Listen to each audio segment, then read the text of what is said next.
I was born May 5th, 1974, to the proud parents of Gail and Thomas.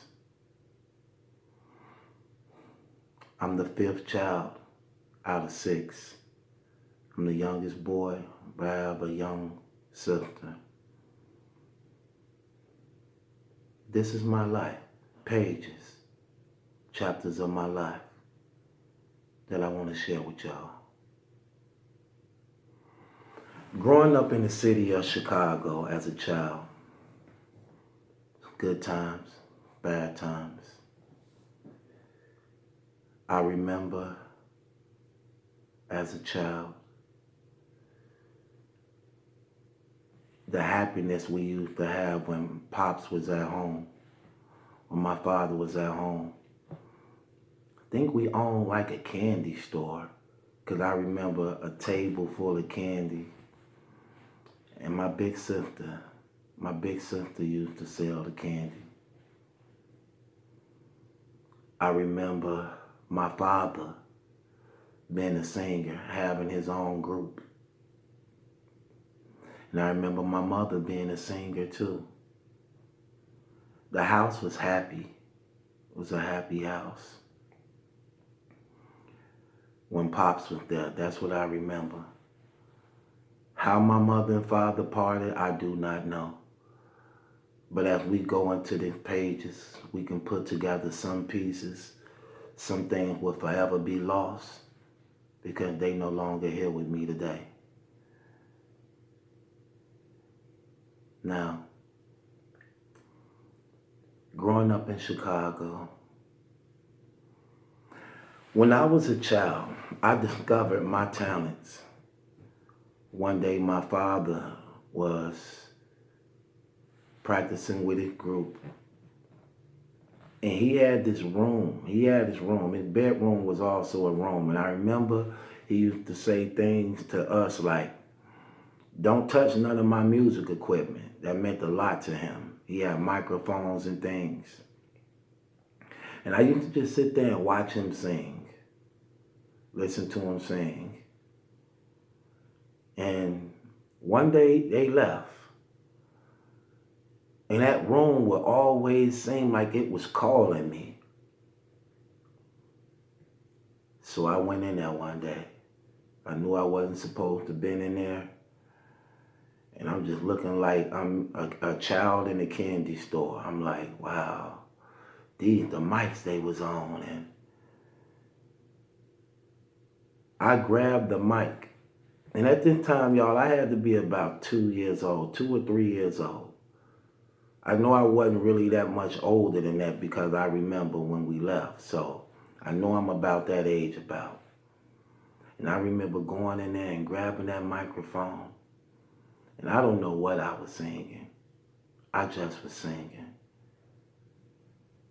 And then shortly after that, the door opened and I looked. And it's my mother, like, wow, he can sing. I remember her showing me to my daddy, saying he can sing. He got our talents. My daddy put that mic in my hand and said, sing. And I began to sing. He was my hero. I didn't know what he was going through in life. It didn't matter. All I knew was he was my father. I didn't know if he was a good man. I didn't know if he had money. I don't know what his walk of life was. All I knew was he was somebody I looked up to, good or bad. And it's amazing how God put that gene in children, that our parents, whether good or bad, are the ones we first look up to before anybody else. Somehow down the line, we stopped seeing Pops. I didn't know. We just stopped seeing Pops. Like I said, I was too young to remember. I don't understand. I just know he stopped coming around. And then I remember my mother.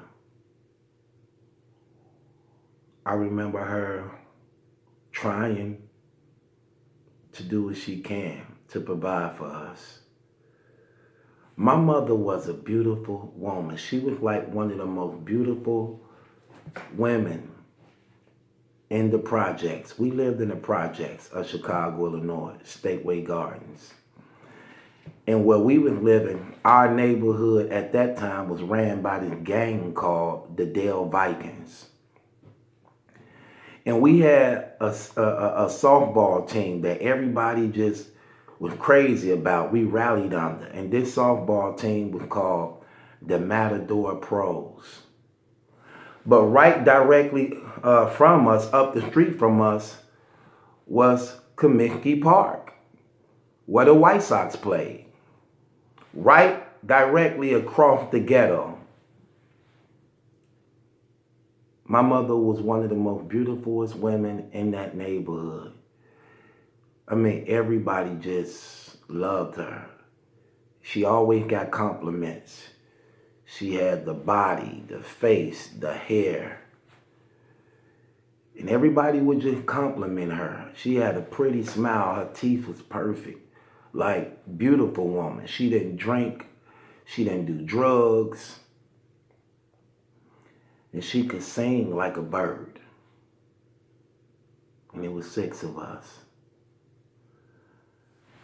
It was crazy in these days. When the White Sox would have a baseball game,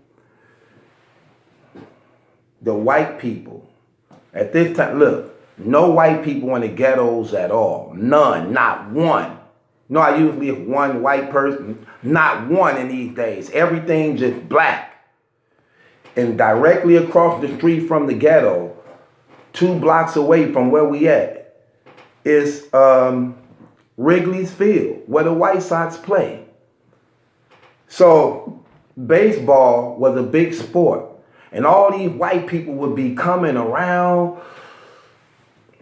And some of them who didn't have knowledge of ghetto life would literally be trying to take a shortcut through the ghetto to get to Wrigley's Field.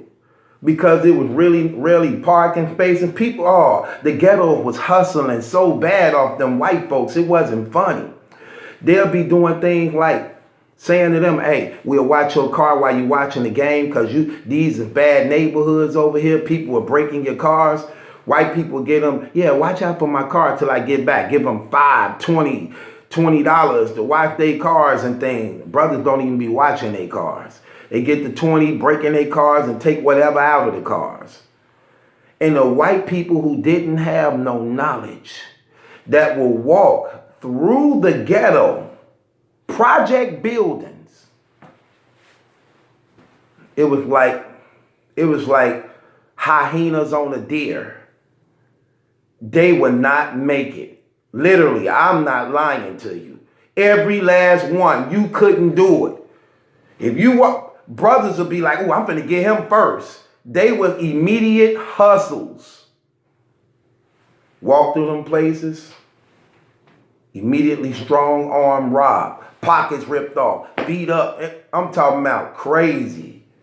We used to be like, oh man, here comes, they walking through everybody hustling off them. Knew they had money. They going to the baseball game. And didn't understand and taking shortcuts. It would be long lines of them, by the hundreds. Brother watching them across the street. But over there is where the security and cops will be.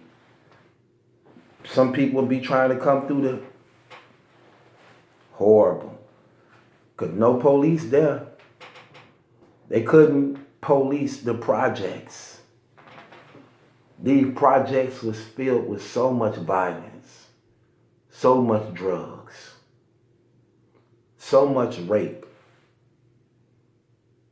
It was like nightmares, man. You could hear the screams coming from the project backways.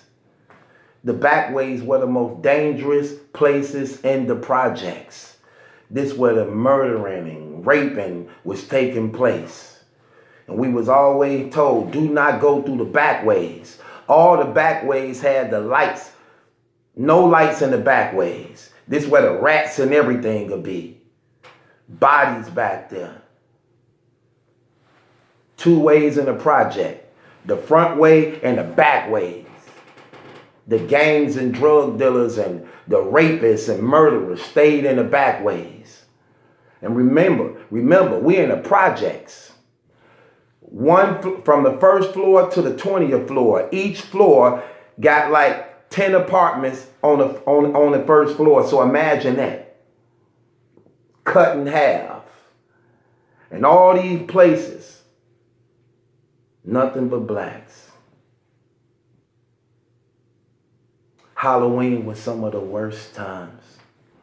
This is when the murder, which is so outrageous. See, at these times, Halloween used to be done at nighttime. They were doing Halloween for real. Halloween always trick-or-treating took place at nighttime. It wasn't in the daytime. They changed that stuff years ago after all the murders and deaths and poisoning of these kids. Halloween was the Day of the Dead where children were literally getting killed and raped. Putting razor blades in apples, cyanide and Kool-Aids, and it's killing these kids. Masks and outfits on of people raping these children. And when Rape a Man was found out in the projects of Chicago, the whole community will beat them.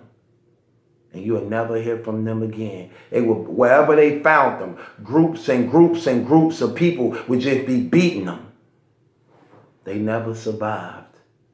They never made it out there alive. These things was crazy. We used to have youth centers where we would go to play after school to separate and keep us from the gangs. Centers on in every little community for certain hours. We'll go to these centers and they'll have all type of dance and pool and skating and basketball and gymnastics for us. They had a lot of programs then where children can go to keep them out of the gang life. And in this day and age, they done stripped and took all that away. So these kids nowadays is just left in the streets to fend for themselves, to easily get involved in gangs and drugs. It was sad. And I remember as a child, man, watching all these things take place. And then I remember my mama bringing a stranger home. And immediately when the door opened, I'm standing in front of the door and I see this man who I never seen a day in my life. And immediately when I look at the man, I just began to cry. I couldn't stop crying because inside me felt something that would come out to be so horrible. It was my child instinct. And that man looked down at me, knowing that this will be his place where he will live for the next few years. And life for me will never be the same, or none of my brothers and sisters. Pages, chapters of my life.